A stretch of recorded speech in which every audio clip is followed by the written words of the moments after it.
Hello guys, welcome to the Gagan the deserving India. अभी हम बात करेंगे रिसेंटली में। आपने सुना होगा XEC वेरिएंट एक रिसेंटली में बहुत ही जल्दी जल्दी ये फैल रहा है। यूरोप की कुछ कंट्रीज में आपको इसके सिम्टम्स देखने को मिले हैं। तो आज के सेशन में हम डिस्कस करेंगे ये कोविड का न्यू वेरिएंट जो है, जो रिसेंटली में न्यूज़ में बना हुआ है। क्या हमें इसको जानने में, इसके बारे में देखने को मिलता है। स्टार्ट करते हैं आज का सेशन और देखते हैं हमारे पास देखो है क्या। देखो रिसेंटली में हुआ क्या है आपके पास। कोविड का एक XEC एक न्यू वेरिएंट मिला है आपके पास, किसका? कोरोना वायरस का। आप सभी को ही पता है कि 2019 के टाइम पे ये कोरोना वायरस टर्म लोगों को पहली बार सुनने को मिली थी। और इसी का ही एक नया वेरिएंट आपको अभी रिसेंटली में आया हुआ है, कोविड XEC। देखो ये आपके पास एक कोविड एक आपके पास वायरस था। और आप सभी को ही पता है कि वायरस क्या करता है, म्यूटेशन करता है अपना, मतलब आगे जनरेशन करता है, उसी से ही आपको नए नए वेरिएंट देखने को यहाँ पर मिलते हैं। ठीक है। तो वायरस होता क्या है, देखो अगर बाहर जाओगे तो बाहर मतलब वायरस जब भी बॉडी के, इंसान की बॉडी के जब भी बाहर होगा तो बिल्कुल इनएक्टिव होगा। जब इंसान की बॉडी के अंदर जब वो आ जाएगा तो एक्टिव हो जाएगा, मतलब उसके अंदर लाइफ आ जाएगी। और धीरे धीरे वो म्यूटेट होना स्टार्ट कर देता है।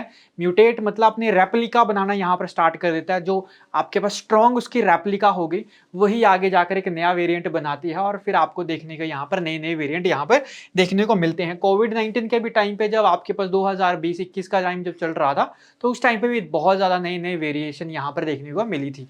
तो देखो कोविड का एक XEC नया वेरिएंट यहाँ पर देखने को मिल रहा है, किसका? कोरोना वायरस का।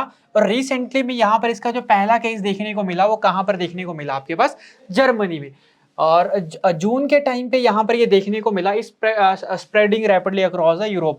ये अभी इसके मामले जो देखे जा रहे हैं वो कहाँ पर देखे जा रहे हैं? यूरोप। आपके पास यूरोप में आकर ये देखो, यहाँ पे है इंडिया, और यहाँ जैसे आपके पास यूरोप जो कॉन्टिनेंट है, यहाँ पर इसके मामले पिछले कुछ 1-2 महीने में देखने को मिल रहे हैं। अब अगर पूछा जाए कि देखो, मैंने आपको क्या बताया कि अपने आप में ही क्या करता है, रेप्लिका बनाता है, म्यूटेशन करता है। तो this is the hybrid of Omicron सब वेरिएंट। ये आपके पास हाइब्रिड है, हाइब्रिड मतलब म्यूटेशन है ओमिक्रॉन के सब वेरिएंट KS1.1 एंड KP.3.3 का। ठीक है। ये इसका आपके पास क्या है, सब वेरिएंट है। Become the dominant strain by winter due to its unique mutation. तो अभी आने वाले टाइम पे, सर्दियों के टाइम पे इसका थोड़ा, साइंटिस्टों का क्या कहना है कि आने वाले टाइम पे ये ज्यादा इसके केसेस देखने को मिल सकते हैं। और आपके पास एक किसका सब वेरिएंट है, KS1.1 एंड KB.3.3 का ये वेरिएंट यहाँ पर देखने को मिल रहा है। ठीक है। अगर कोविड-19 के बारे में बात करें, आजकल भी आज तक यहाँ पर एग्जाम पे क्वेश्चन पूछते हैं कि बोला कोविड-19 के बारे में, तो मैंने आपको रिसेंटली में अभी यहाँ पर अभी क्या बताया, इस वीडियो हमने बात की इसके वेरिएंट के बारे में। अब हम बात करते हैं देखो कोविड-19 के बारे में। अभी तक तो आई थिंक आप इससे रिलेटेड मैक्सिमम क्वेश्चन भूल भी चुके होंगे, तो एक रिवीजन कर लेते हैं सारा का सारा कोविड-19 का। तो देखो कोविड-19 हमारे पास जो आया था, इसका जो ओरिजिन था ये caused by the corona virus SARS CoV 2, मतलब इस फैमिली का ये वायरस है कोरोना वायरस। सार्स की फुल फॉर्म आप सभी को ये पता है, सीवियर एक्यूट रेस्पिरेटरी सिंड्रोम। ठीक है, severe acute respiratory respiratory syndrome. ये करता क्या था आपके पास, आपके रेस्पिरेटरी सिस्टम को डैमेज करता था। मतलब रेस्पिरेटरी आपकी जो ब्रीदिंग सिस्टम है उसको कंट्रोल यहाँ पर नहीं होता था, आपके लंग्स में दिक्कत आ जाती थी। ठीक है। और रेस्पिरेटरी सिस्टम को ये फेल कर देता था। पहला इसका जो केस देखने को मिला था कोविड-19 का, वो वुहान सिटी में सबसे पहले देखने को मिला था। और वुहान है कहाँ पर? चाइना में। दिसंबर 2019 में इसका केस देखने को मिला। इसलिए इस आपके पास वायरस का नाम क्या पड़ा? कोविड-19 इसका यहाँ पर नाम पड़ा था। अगर सिम्टम्स की बात देखी जाए कि सिम्टम्स क्या क्या देखने को मिलते थे, तो symptoms very rare from mild to severe. ठीक है, मतलब वेरी करते थे ये माइल्ड से सीवियर तक। मतलब किसी में इन्फेक्शन में बहुत ही आपके पास माइल्ड सिम्टम देखने को मिलते थे, किसी में बहुत ही सीवियर, और इतने सीवियर यहाँ पर सिम्टम्स होते थे कि लोगों की यहाँ पर डेथ भी बहुत ज्यादा देखने को मिली थी। तो कॉमन सिम्टम्स से यहाँ पर include fever, cough, fatigue, loss of taste, smell. और सीवियर केस में आपके पास क्या था? निमोनिया था, एक्यूट रिस्पिरेटरी डिस्ट्रेस, सांस लेने में दिक्कत आती थी।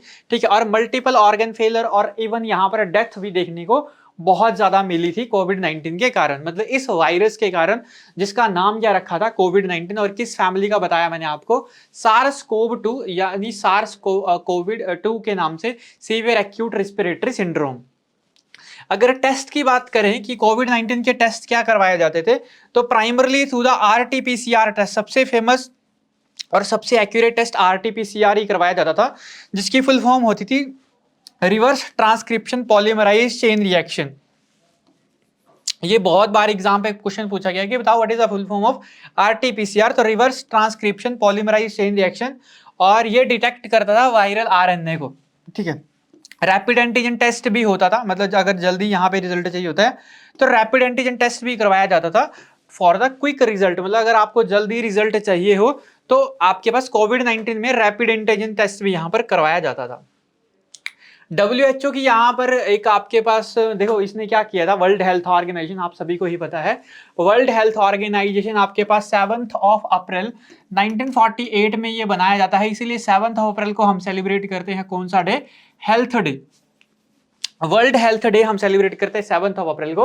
तो इसी WHO ने यहाँ पर, जिसका हेडक्वार्टर जिनेवा स्विट्जरलैंड में है, इसी वर्ल्ड हेल्थ ऑर्गेनाइजेशन ने कोविड-19 को एक हेल्थ इमरजेंसी यहाँ पर डिक्लेयर किया था। और कब, आपके पास जनवरी 30 2020, मतलब दिसंबर में 2019 में इसका पहला केस देखने को मिला, और अगले ही महीने इसको क्या कर दिया गया, आपके पास अगले ही महीने इसको इंटरनेशनल कंसर्न यहां पर बोला गया, किसके द्वारा, WHO के द्वारा। एंड लेटर पेंडेमिक ऑन 11 मार्च 2020, 2020 में 11 मार्च 2020 में इसको क्या कहा, पेंडेमिक। पेंडेमिक का मतलब ऐसे डिसीज जो बहुत ही तेजी से अलग अलग कंट्रीज में क्या कर रही है, फैल रही है। कैसे फैल रही थी, ट्रांसमिशन क्या था, स्प्रेड आपके पास primary through the respiratory droplets, सांस लेने में जब भी आपके पास रेस्पिरेटरी ड्रॉपलेट्स होते थे उससे ये फैलती थी, कफ से, स्नीज से, टॉक से, और breath. It also spread by the surface, मतलब सरफेस टच के थ्रू यहाँ पर ये फैलती थी। और इंडिया का सबसे ज्यादा जो क्वेश्चन पूछा गया था एग्जाम पे, वो पूछा गया था जनता कर्फ्यू का, और जनता कर्फ्यू जो लगाया गया था वो लगाया गया था 22 मार्च, ठीक है, 22 मार्च 2020 को भारत के द्वारा जनता कर्फ्यू पहली बार यहाँ पर लोगों को देखने को मिला था। एक पूरा का पूरा दिन लोग अपने घर में रहे थे और शाम को तालियां बजाकर सबने कोविड-19 का वेलकम किया था। तो ये था आज का सेशन, आई होप आपको अच्छा लगा होगा। तो जिसको वीडियो अच्छी लगी एक बार वीडियो को शेयर कर दीजिए, चैनल को कर दीजिए सब्सक्राइब। मिलते हैं नेक्स्ट इसी तरीके के सेशन एक के साथ, तब तक के लिए थैंक यू।